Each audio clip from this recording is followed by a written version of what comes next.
বৰমৰ কদমতল চকত নিশা ৩১ নং ৰাষ্ট্ৰীয় ঘাইপথত সংঘটিত হৈছে ভয়ংকৰ পথ দুৰ্ঘটনা যেটাতে নিহত হৈছে এজন লোক নিহত লোকজন মুছলপুৰ জলসিঞ্চন বিভাগৰ এছডিও গগন ভৰালী বুলি চিনাক্ত কৰা হৈছে মুছলপুৰৰ পৰা নিজ বাসগৃহত তিহুলৈ বাইকেৰে গৈ থকা অৱস্থাত সংঘটিত হৈছে এই দুৰ্ঘটনাটো স্থানীয় লোকে দুৰ্ঘটনা প্ৰত্যক্ষ কৰি এয়া এক পৰিকল্পিত ঘটনা বুলি সন্দেহ প্ৰকাশ কৰে মৃত গগন ভৰালীৰ বাইকখনৰ নম্বৰ হৈছে AS14P0226 ঘটনাস্থলীত বৰমা আৰক্ষী উপস্থিত হৈ মৃতদেহ মৰণোত্তৰ পৰীক্ষাৰ বাবে মুছলপুৰ ডাক্তৰ ৰবি বড়ো অসামৰিক চিকিৎসালয়লৈ প্ৰেৰণ কৰে আমি তো কদমতল চকতে আছো কিন্তু মই ইয়াৰ পৰা ধৰি লওক মোটামুটি 20 মিটাৰ দূৰত আছো তাৰপিছতে টিউচকৰ পৰা ফোন আহিল মোৰ এটা বন্ধুৰ পৰা যে কদমতল এটা এক্সিডেণ্ট হৈছে এনেতে মোৰ বন্ধুৰ কাছে তাত থকা বুলি শুনালো কাছেতে ফোন কৰিলো কাছেতে ক'লাক যে ইয়াতে এটা ইঞ্জিনিয়াৰ মুছলপুৰৰ বোলে যেই এৰিগেশ্যন ডিপাৰ্টমেণ্টৰ নেকি কি ভৰালী কিবা ভৰালী যে গম পাইছো গগন ভৰালী এনেকৈ কোৱাৰ পিছতে মই দৌৰি আহিলো ইয়াতে দেখা পালো যে মানুহজন ডিভাইডাৰৰ পৰা হয়তো তাতে ঘটনাটো ঘটিছে মানুহজন ডিভাইডাৰৰ পৰা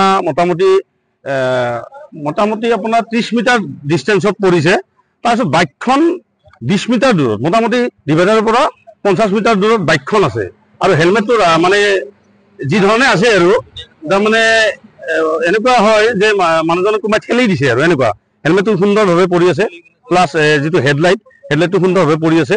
তাৰপিছতে ইয়াতে অলৰেডি মই অহাতে প্ৰশাসন আহিয়ে পাইছে কিন্তু এই মুহূৰ্ততে 108 আহিলে আৰু এতিয়া তেখেতে মৃত নে জীৱিত আচলতে গম পোৱা নাই 108 বৰমালৈকে নিলে আৰু জানিব পৰা মতে তেখেতৰ ঘৰ টিহুত কিবা ভৰালী বোলে গগন ভৰালী আৰু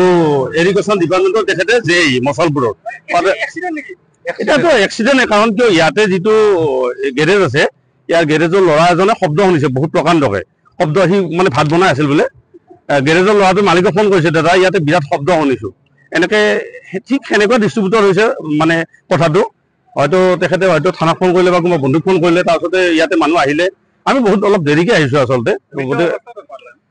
আল্টিমেটলি মৃত বুলিয়ে কৈ আছে কিন্তু এতিয়া মেডিকেলত গম পোৱা যাব এই মৃত নে জীৱিত কিন্তু আমি যিটো দেখা পাইছো এতিয়া আচলতে মৃত বুলিয়ে ক'ব পাৰি আৰু ভয়ংকৰ এক্সিডেণ্ট মানে কি আৰু আচৰিত কথা মানুহজন আছে য'ত বাইক আছে এটা বেলেগ ঠাইত হেলমেট আছে বেলেগ ঠাইত হেডলাইট আছে বেলেগ ঠাইত এটা মানে পৰিৱেশ এটা বিনিষ্ট আমি ধৰিতো এক্সিডেণ্ট এনেকুৱা দেখিছো কিন্তু এতিয়া অলপ ব্যতিক্ৰম আছে এক্সিডেণ্ট কিন্তু ইয়াৰ ভিতৰত কি ঘটনা আছে কি কথা এতিয়া হয়তো প্ৰশাসনে তদন্ত কৰিলে গোটেইখিনি ওলাই পৰিব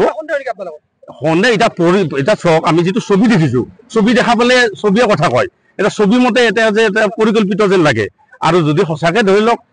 কি দুৰ্ঘটনাতে এনেকুৱা মানে ছিন্ন বিচ্ছিন্ন হৈছে নাজানো কিন্তু যিটো চিষ্টেম মানে দেখা পালে যেন এটা যেন মানে পৰিকল্পিত এটা ঘটনা এনেকুৱা যেন অনুভৱ হয় নলবাৰীৰ পৰা প্ৰণৱজ্যোতি কলিতাৰ ৰিপৰ্ট এনি ভাৰত 24